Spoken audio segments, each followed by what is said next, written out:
करने लगे हैं मार्शेलियन डिमांड फंक्शन की मैथमेटिकल या अलजेब्रिक डेरिवेशन यूजिंग लैग्रैंजियन मेथड या लैग्रैंजियन की इक्वेशन। ठीक है, अब मार्शेलियन के अंदर क्या है, मार्शेलियन का अगर आप लोगों ने मेरी वीडियो देखी हो जिसके अंदर मैंने इसकी मार्शेलियन और हिक्शियन का करवाया है, उसमें यूटिलिटी को मैक्सिमम करना, फॉर एग्जांपल यूटिलिटी का फंक्शन अगर ये चल रहा हो तो ठीक है, मैक्सिमाइजेशन ऑफ यूटिलिटी, मगर कंस्ट्रेंट क्या आता है,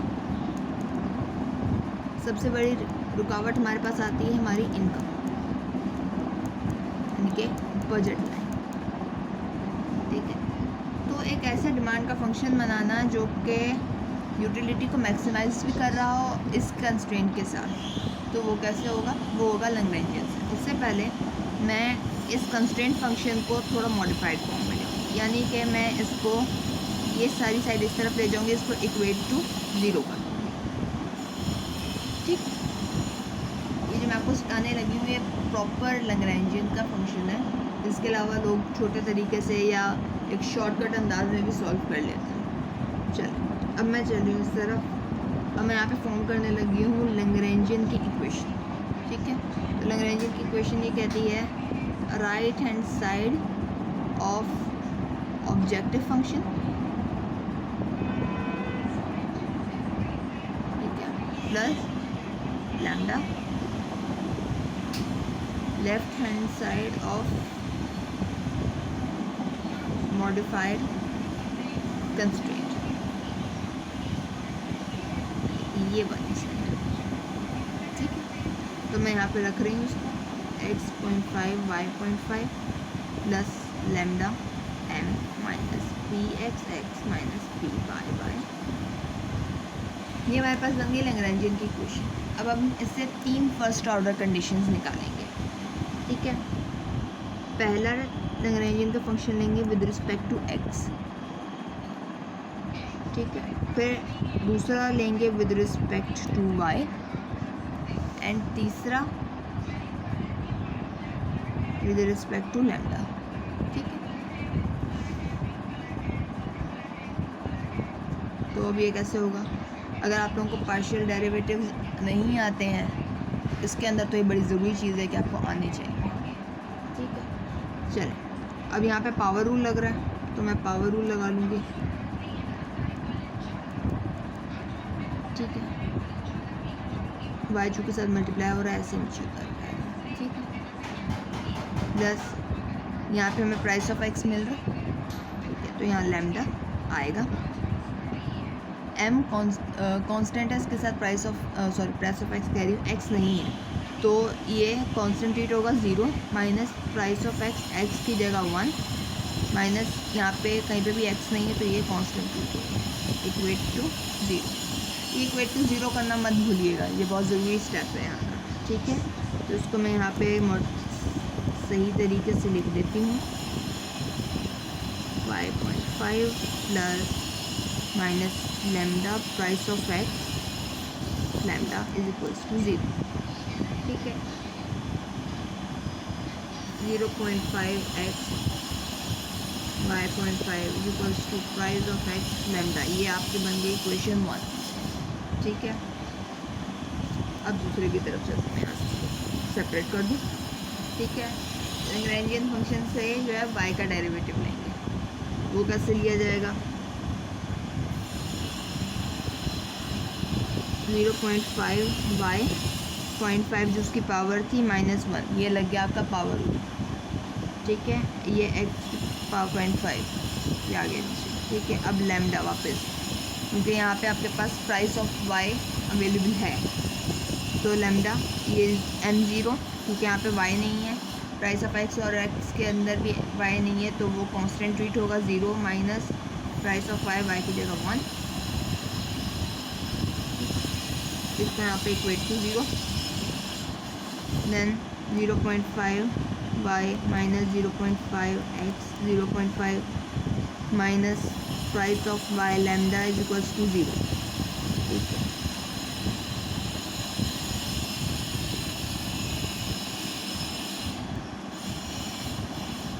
इक्वेशन 2 तैयार है आपकी।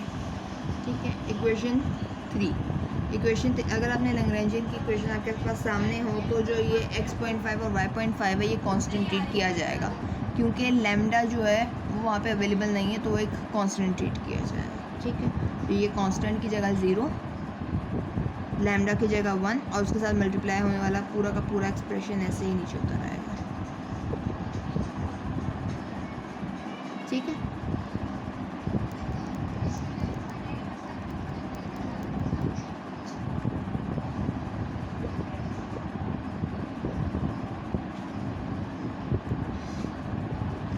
आपके पास जो है इस वक्त 3 इक्वेशंस तैयार हैं। ठीक है, तो अब आगे हम शुरू करेंगे काम।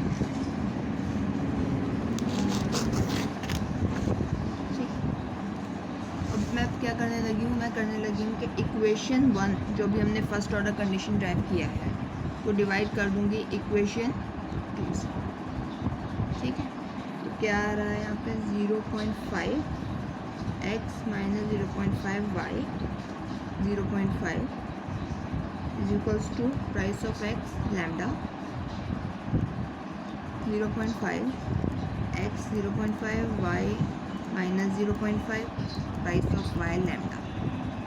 अब इसको देखा जाए तो ये बनता है मार्जिनल यूटिलिटी, ये बनता है marginal utility of x, marginal utility of y, क्योंकि यहाँ पे y से हमने डेरिवेटिव लिया था। ये बन गए दोनों प्राइस रेशियोज़। ठीक है, इसको मॉडिफाइड कर लेते हैं, फिर मैं आपको समझाती हूँ, मैं आपको कहने की कोशिश क्या कर रही हूँ। ये लैम्डा भी कैंसिल आउट। तो अगर आपको याद हो कि मैंने शुरू में ही, अगर मैंने आप लोगों ने मेरी वे क्वेश्चन देखी हो जिसमें मैंने कंपनसेटेड एंड अनकंपनसेटेड या मार्शेलियन और डिक्शन का करवाया है, उसके अंदर मैंने आपको बताया था कि marginal utility of x marginal utility of y is equals to the price ratios. ठीक है, ये थी आपकी ऑप्टिमल कंजम्पशन की कंडीशन। ठीक है, तो हमने इसको सेटिस्फाई करना ज़रूरी होता है। ठीक है, तो मैथमेटिकली हमने उसको सेटिस्फाई यहाँ कर लिया। ठीक है, अब ये पावर माइनस 0.5 थी, इसको नीचे ले जाएंगे और ये जो y की पावर अब इनकी जब हम लोग न्यूमरेटर से डिनोमिनेटर पे शिफ्टिंग करेंगे तो इनके जो ये पावर के साइन है ये ख़त्म हो जाएंगे या रिवर्स हो जाएंगे। ठीक है, ये जो है आपका बेसिक इंडाइसिस का रूल है, उसको लेके चलते हैं 0.5 y 0.5 x 0.5 x 0.5 equals to price of x over price of y। ठीक है, अब बेस सेम है, पावर मल्टीप्लाई और पावर ऐड हो जाएगी, बेस सेम है, पावर मल्टीप्लाई और ऐड हो जाएगी। y x price of x price of y, ये आपके पास बन गई इक्वेशन 4। अब इस इक्वेशन को हम लोग पहले सॉल्व करेंगे। सॉल्व इक्वेशन 4 फॉर, पहले y के लिए सॉल्व कर लें। ठीक है, तो y के लिए जब मैंने इसको सॉल्व किया ये बन गया price of x x over price of y। 4a, put 4a in equation 3। अब जो हमने इक्वेशन 3 निकाली थी वो थी हमारी बजट कंस्ट्रेंट की इक्वेशन। अगर आप लोगों ने गौर किया हो उसके ऊपर तो वो हमारी बजट कंस्ट्रेंट की इक्वेशन ही निकल के हमारे पास वापस आ गई थी। m is equals to P X X ऐसी रहा plus P X X over P Y, X P Y cancel out. अब ये पी क्योंकि यहाँ डिनोमिनेटर में था, ये न्यूमरेटर में था, कैंसिल आउट हो सकता था, मल्टीप्लाई हो रहा था।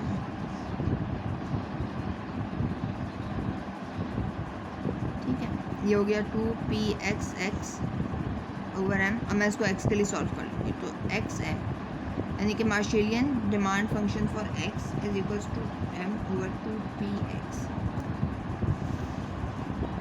ठीक है, इन द सेम वे मैं लूँ ये y भी ड्राइव करूँ, मार्शेलियन डिमांड फंक्शन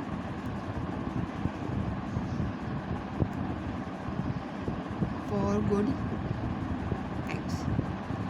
अब x के लिए गुड निकालने के लिए मुझे उसको पहले y के लिए सॉल्व करना पड़ा था, यानी कि इक्वेशन 4 को मैंने y के लिए सॉल्व किया था, उसके बाद मैंने x का निकाला है।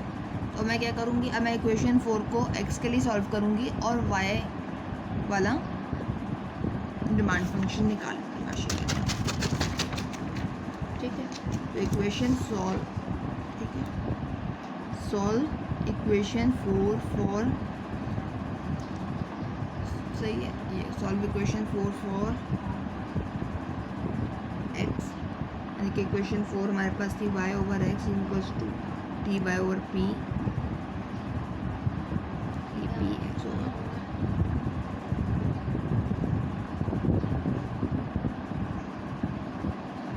ठीक है, अब मैं इसको x के लिए सॉल्व करना होगा, पहले मैं इसको क्रॉस मल्टीप्लाई कर लूँगी, price of x over x, price of y over y, then x के लिए सॉल्व करना है तो x यहाँ पे रहेगा, price of y over y, price of x। ठीक है, ये हो गया 4b इन इक्वेशन 3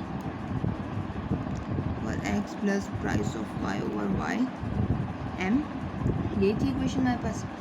अब मैंने इसको आगे फर्दर सॉल्व करना है, x की जगह मैं P Y Y price of x P Y Y, price of x cancel out हो गया, P Y Y plus P Y Y M हो जाएगा 2p वाई वाई, वाई के लिए सॉल्व करूँगी तो Y M over 2p Y. ठीक है, ये आ गया आपके पास Marshallian demand function for good Y. ठीक है, अब अगर मैं ये दोनों के दोनों फंक्शंस, यानी कि एक ये वाई एम और एक ये एक्स एम को, दोनों फंक्शंस को अगर मैं ऑब्जेक्टिव फंक्शन में रखूँ तो, अब ऑब्जेक्टिव फंक्शन हमारे पास क्या था, ऑब्जेक्टिव फंक्शन यानी कि हमने मैक्सिमाइज किया था जिसको, यूटिलिटी ऑफ x.5। ठीक है, तो फिर इसको भी रख के देख लेते हैं, या फिर एक पार्ट रह जाएगा हमारे पास। सही, तो यूटिलिटी x.5 y.5,